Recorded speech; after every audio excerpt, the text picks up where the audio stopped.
സംസ്ഥാനത്തെ ആകെ ഞെട്ടിച്ച കൊലപാതക പരമ്പരയിലെ മുഖ്യ കണ്ണി എന്നറിയപ്പെടുന്ന ട്രാൻസ്ജെൻഡറിനെ പോലീസ് ബലയിൽ വീഴ്ത്തിയിരിക്കുന്നു. SP സതീഷ് മിശ്ര ഉൾപ്പെടുന്ന അന്വേഷണ സംഘം വളരെ സാഹസികമായാണ് ഇവർ അറസ്റ്റ് ചെയ്തിരിക്കുന്നത്. കൊലപാതകളെക്കുറിച്ചുള്ള വിവരങ്ങൾ പോലീസ് ശേഖരിച്ചു വരുന്നു. കൊലയാളികൾക്ക് ഏതെങ്കിലും ഭീകര സംഘടനയുമായി ബന്ധമുണ്ടോ എന്ന് സംശയിക്കുന്നതായി പ്രതിപക്ഷ നേതാവ് നിയമസഭയിൽ പറഞ്ഞു. കുറ്റവാളികളെ ഉടൻ അറസ്റ്റ് ചെയ്യുമെന്ന് പ്രതിപക്ഷ നേതാവിന്റെ ചോദ്യത്തിന് മറുപടിയായി ആഭ്യന്തര വകുപ്പ് മന്ത്രി അറിയിച്ചു. ഡി ചാനലിൽ നിന്നും ക്യാമറാമാൻ ഷെട്ടിമാണിയോടൊപ്പം ഗ്രേഷ്യ അരുൺ.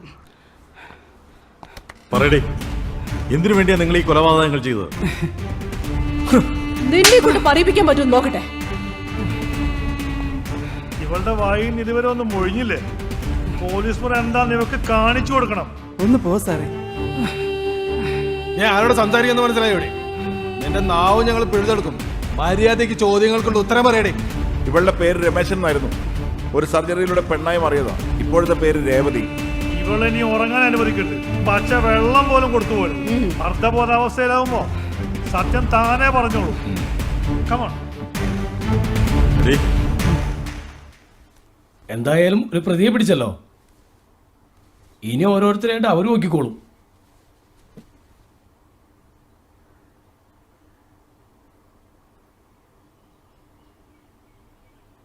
അതെ അതെ. പിന്നെ ഇന്ന് ഒരുപാട് തിരക്കുള്ളതാ. ഞാൻ കുറച്ച് കഴിഞ്ഞിട്ട് വിളിക്കാം.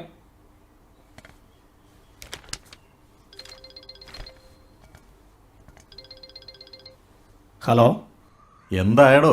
പ്രതിയെ ചോദ്യം ചെയ്യുന്നുണ്ട് മിനിസ്റ്റർ. മറ്റുള്ളവരെ പറ്റി വല്ല വിവരം കിട്ടിയോ? ആ ട്രാൻസ്ജെൻഡർ ഒന്നും തുറന്നു പറയുന്നില്ല. നമ്മുടെ പോലീസല്ലേ, പറയിപ്പിച്ചോളും. ഒരാളെ പിടിച്ചോണ്ട് ചെറിയൊരു ആശ്വാസമായി.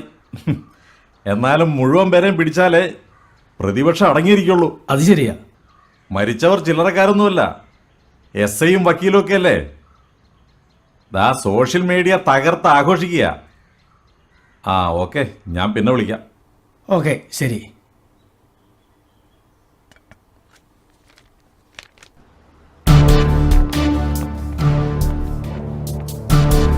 രേവതി, രേവതി,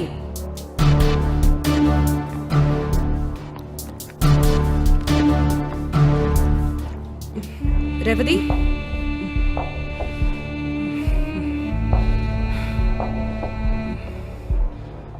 രേവതി, നിങ്ങൾ ചെയ്തതൊക്കെ മനസാക്ഷിക്ക് നിരക്കുന്നതാണെന്ന് തോന്നുന്നുണ്ടോ? എന്ത് മനസാക്ഷി? ആർക്കാണതുള്ളത്?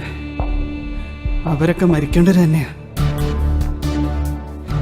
മരിക്കാൻ ഭയമില്ല മാഡം. ദയ അർഹിക്കുന്നില്ലെന്നും അറിയാം.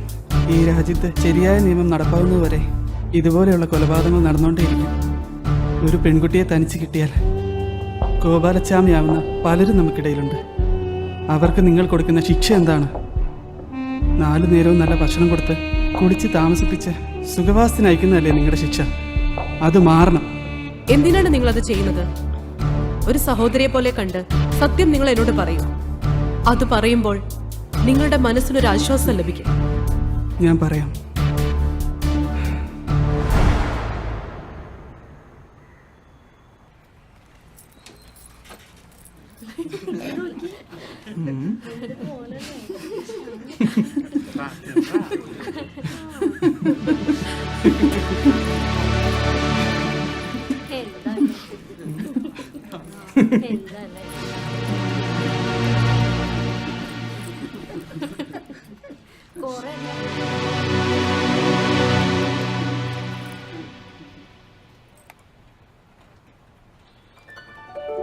എന്താ പേര്? രേവതി. എവിടെയാ വീട്? തൃശ്ശൂരാ. കുട്ടിയുടെ വീട് കൊച്ചിയിൽ തന്നെയാ.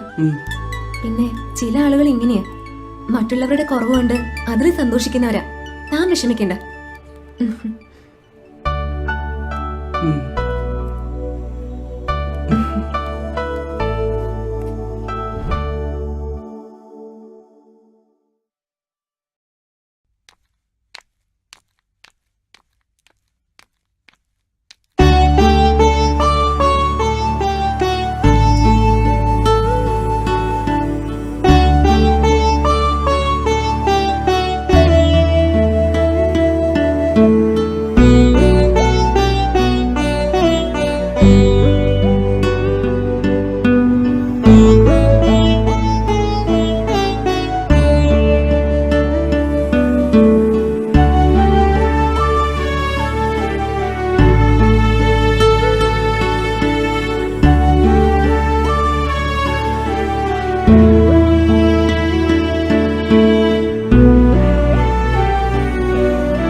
സത്യം പറയാലോ, ഇതുവരെ ആരും എന്നോട് ഇങ്ങനെ സ്നേഹമായി പെരുമാറിയിട്ടില്ല.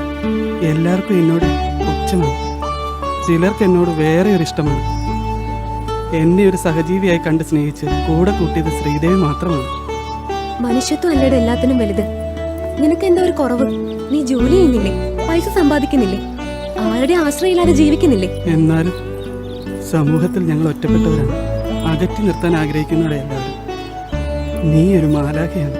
കുറച്ച് നാളത്തെ അടുപ്പമുള്ളെങ്കിലും ഇപ്പൊ എനിക്ക് തന്നെ പിരിയാൻ പറ്റുന്നില്ലടോ. ചതിക്കല്ലേ പൊന്നെ. എനിക്ക് കല്യാണമൊക്കെ കഴിച്ച് കുട്ടികളായിട്ട് ജീവിക്കാൻ ആഗ്രഹം. ഓ, അതല്ലടോ പറഞ്ഞു. എന്നും ഒരു സുഹൃത്തായി, ഒരു കൂട്ടുകാരിയായി താൻ ഉണ്ടാവണമെന്നാണോ ഞാൻ പറഞ്ഞത്. അതൊക്കെ വേറെ വല്ല ഉദ്ദേശമാണെങ്കിൽ ഞാൻ ഇപ്പൊ തന്നെ സ്റ്റാൻഡ് വിടോട്ടോ. ഹലോ അച്ഛ. ആ മോളെ, അമ്മയ്ക്ക് പെട്ടെന്നൊരു വയറുവേദന വന്നു. ഞാൻ ഹോസ്പിറ്റലിൽ കൊണ്ടുവന്നിരിക്കുക. ഡോക്ടർ പറയുന്നത് ഉടനെ ഒരു സർജറി വേണമെന്നാ. മോൾ എത്രയും പെട്ടെന്ന് എസ് എൻ ഹോസ്പിറ്റലിലേക്ക് ഒന്ന് പോവാ. ശരി അച്ഛ. ശരി മോളെ. ഉടനെ നമുക്ക് എസ് എൻ ഹോസ്പിറ്റലിൽ പോണം. അമ്മയ്ക്ക് പെട്ടെന്നൊരു സർജറി. താൻ വാ, നമുക്ക് പെട്ടെന്ന് പോവാം.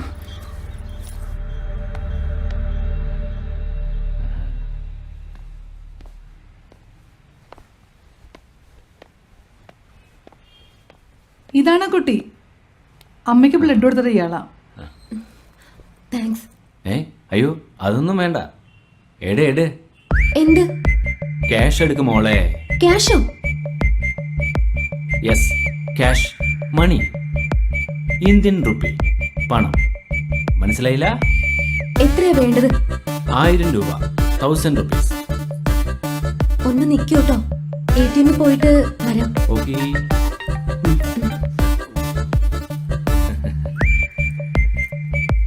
നാണമില്ലല്ലോടോ ഒരു സഹായം ചെയ്തിട്ട് പൈസ ചോദിക്കാൻ.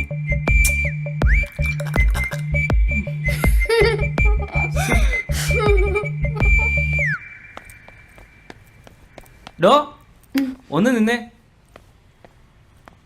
അതെ, ഞാൻ ചുമ്മാ പറഞ്ഞതാ, തന്നെ ഒന്ന് കളിയാക്കാൻ വേണ്ടി. എന്നെ നേരത്തെ അറിയോ? നേരത്തെ ഒന്നും അറിയില്ല, പക്ഷെ 2 മാസമായിട്ട് എനിക്കറിയാം. എങ്ങനെ? കുട്ടിയുടെ ഓഫീസിനടുത്തുള്ള പിൻഡ കമ്പനിയുടെ ഓഫീസിലെ അവിടെ ഞാൻ വർക്ക് ചെയ്യുന്നത്. വളരെ യാദൃശികമായിട്ടാണ് ഞാൻ തന്നെ കണ്ടത്. കണ്ട അന്ന് തന്നെ എന്തോ ഒരു പ്രത്യേകത തന്നിൽ ഞാൻ കണ്ടു. എന്ത്? അങ്ങനെ ചോദിച്ചാ ഞാനിപ്പോ എന്താ പറയാ, എന്തോ ഒരു ഇഷ്ടം.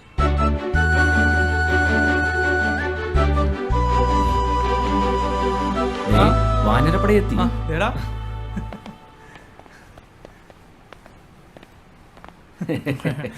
ഇതെന്റെ ഫ്രണ്ട്സാ. ഇത് ആന്റണി, ഇത് ഷാനവാസ്, അത് വിജയ്, ഇത് ശ്രീദേവി. അതെ, ഇവർക്കൊരു വെള്ളടി പാർട്ടി ഉണ്ട്. അതിനെത്രയും ധൃതി പിടിച്ച് വന്നേ. എടാ നിങ്ങൾ ഞാൻ പോരാ നടന്നു. അതെ തന്റെ നമ്പർ ഒന്ന് പറഞ്ഞു. അത് പിന്നെ പറയാതെ 7404234321.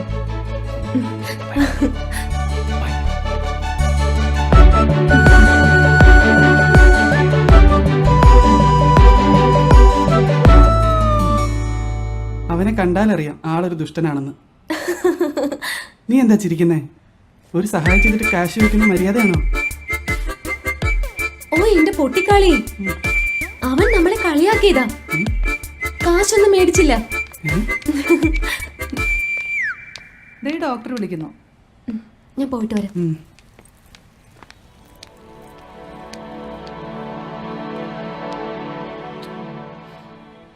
കുടലിൽ പരുക്കലുണ്ടായി, അത് പൊട്ടിയതാണ്. എന്തായാലും ആ സമയത്ത് കൊണ്ടുവന്ന് നന്നായി. കുറച്ചുകൂടി കഴിഞ്ഞിരുന്നെങ്കിൽ സംഗതി സീരിയസ് ആയേനെ. ഇനി പേടിക്കാനൊന്നുമില്ല. 1 മാസത്തെ റെസ്റ്റ് വേണം. മരുന്നും കൃത്യമായി കഴിക്കണം. 2 ദിവസം കഴിഞ്ഞാൽ ഡിസ്ചാർജ് ചെയ്യാം. ഒരാഴ്ച കഴിയുമ്പോൾ ചെക്കപ്പിന് വരണം.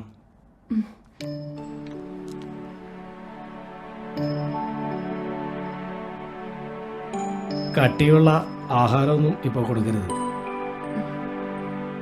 ജ്യൂസോ പഴവർഗ്ഗങ്ങളോ മറ്റോ ഇപ്പോൾ കൊടുത്താൽ മതി. ശരി ഡോക്ടർ. ഏറിയാൽ പൊടിയിരിക്കഞ്ഞി, അത് മാത്രമേ 2 ആഴ്ചത്തേക്ക് കൊടുക്കാവൂ. ഈ മരുന്നുകൾ 1 മാസം കഴിക്കണം.